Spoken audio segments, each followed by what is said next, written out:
Welcome to the Lead Every Day show. Our mission is to see a world well led. And our strategy to get there?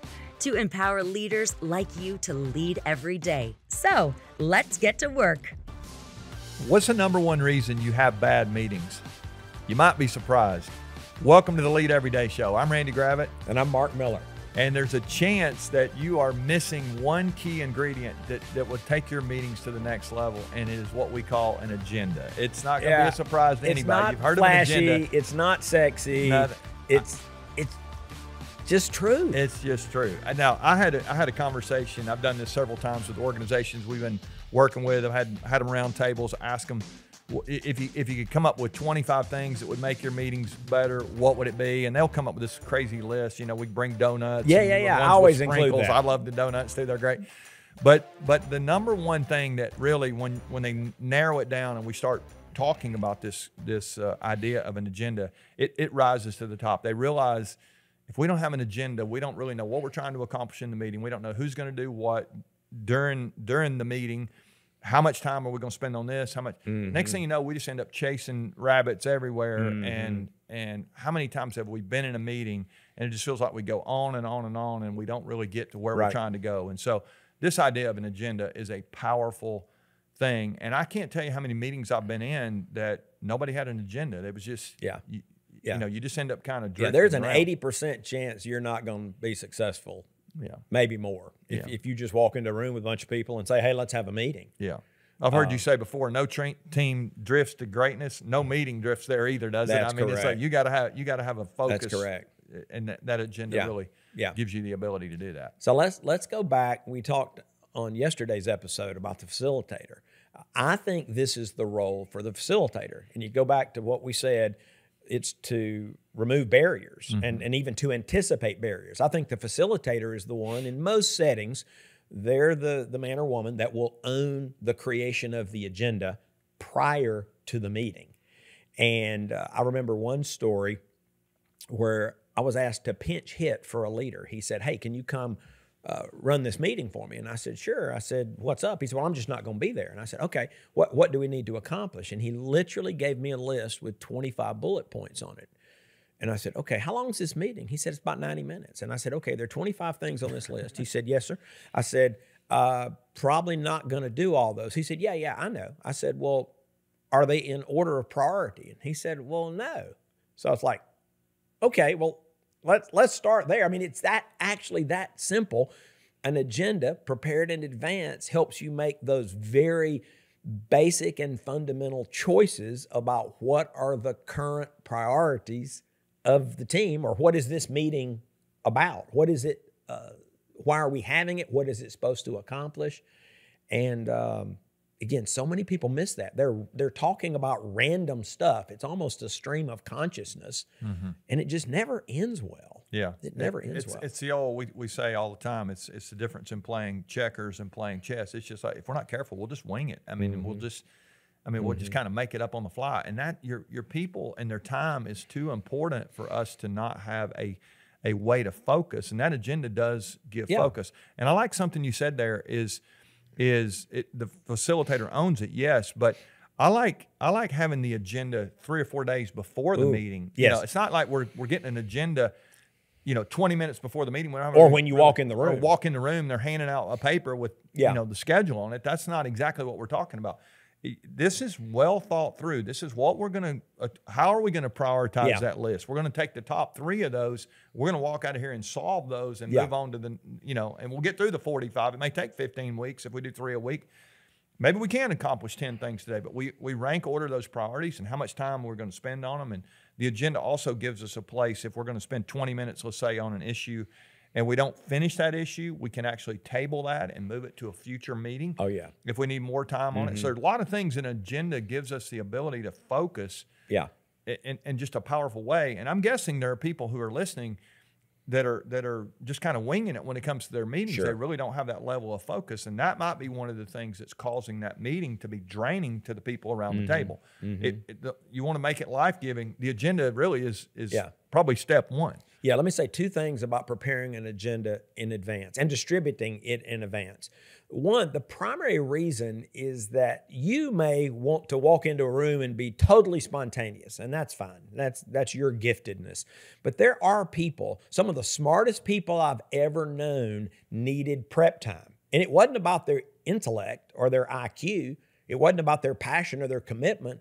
They processed differently, and they wanted to have some thoughts prepared on any given topic, maybe even to do some homework, do some pre-reading. And if you want people to prepare, you got to give them time. Well, and they'll bring better ideas. They will. And they'll solve problems Yeah. in a greater way. I mean, all that stuff. And that's not universally true. Again, some of you are your very best, off the cuff, spontaneous. That's fantastic, but you need to honor the entire team. We even take it a step further on the teams I've led over the years, and we actually talk to the group about how much advance time do you need.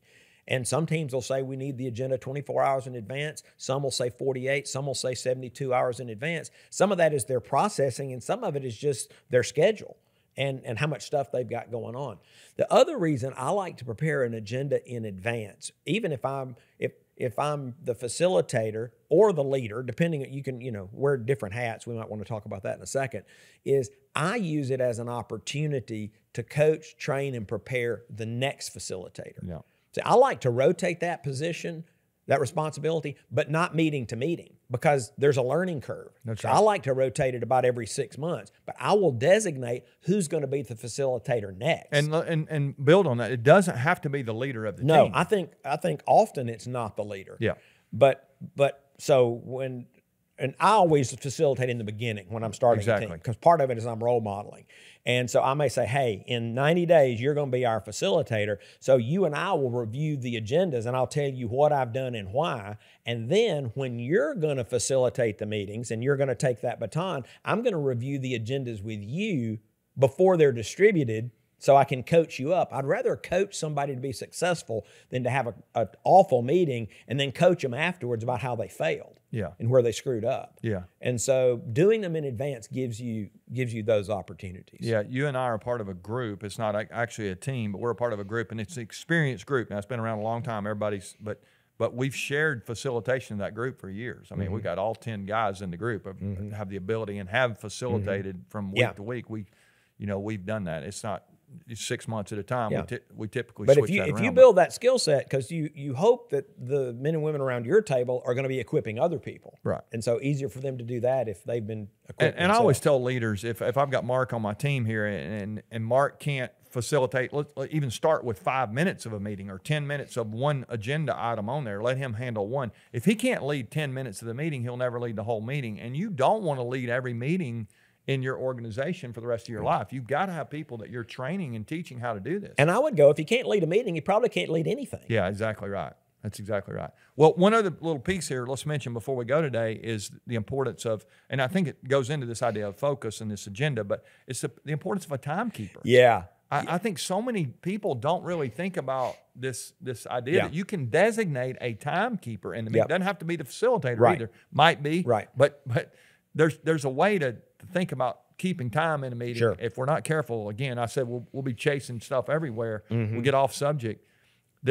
The timekeeper really gives us an ability, again, to focus. Sure. And it can be the facilitator, and it is often the facilitator. But I stumbled onto this idea years and years and years ago because I had some men and women who were really good facilitators, but for whatever reason, they couldn't tell time. Exactly. So we've all been in those meetings. So we took their watch away, and we said, okay, we're going to designate somebody. And the way I've done it historically, it's really pretty simple. If you've got 30 minutes allocated for something, let's just play through a quick scenario. At the halfway mark, no matter where you are in the conversation, the facilitator says, the timekeeper says, we're at the halfway point. And that's all they say. And everybody goes, okay, we're halfway through our allotted time. And people kind of do a self-check, and they, so I've got forth and so something I on. need to say, okay. or we need to hear from someone. Yeah. At the 5-minute mark, they say, we're at the 5-minute mark. Now, if they're not the facilitator, at that point, I would suggest the facilitator has a decision to make. And sometimes they'll do this publicly. Say, okay, ladies and gentlemen, we've got 5 minutes. Do we think we can bring this to a reasonable conclusion in the next 5 minutes? And sometimes they'll say yes, and they'll finish. Sometimes the group will say, no, we think we need 10 minutes. So the facilitator can make the decision on the fly. We're going to extend 5 minutes. We're going to pull something off the agenda or reduce it by 5 minutes and go. If the conclusion of the facilitator or the group is that we really can't get this to a reasonable conclusion in 5 minutes, then the facilitator says, we're going to use the last 5 minutes figuring out at what point in the future will we address this? Are we taking it outside of the room for an individual or a group to work on? Are we moving it to our next meeting? And so that last 5 minutes is bringing it to appropriate closure, knowing that you're not finished. Yeah. All of that was enabled by a timekeeper that said, we have 5 minutes. Yeah. And it's so pedestrian. Nobody wants to do it. It's so simple. It's so simple. But let me even go back to the facilitator. If I'm the facilitator, I need to have spent time preparing up front, knowing if something goes off the rails and we're going to need 5 minutes, if I'm going to make that decision on the fly, am I going to be able to find it over here on this last topic we have on this? So all that stuff is just giving us an opportunity to prepare for that meeting and know when we go in there. It goes back to what you said about your volunteer meeting. You want them to think this is the best thing we got going, and they're changing their vacations with your story when you told to be at that meeting. How amazing would it be if our meetings were so good and we were so prepared and so focused, we really did start solving stuff and start moving the ball down the field. That's why you're doing it. That's why we're doing it. So you may have a place today that you need to think about your meetings. Do you have the right people? That's what we talked about yesterday. Today, do you have the facilitator? Do you have the agenda? Do you have the timekeeper? All that stuff that helps you focus. If you want to make your meetings better, a level of focus is what you need, and the agenda is going to be your best friend when it comes to that. So I hope you'll give that some thought and keep working on it. If you haven't given us a like or a thumbs up, any of that stuff, if you want to subscribe, continue to push the podcast out to your friends and family. We appreciate that so much. Hope you'll continue to help us spread the word. Remember, the best leaders lead every day.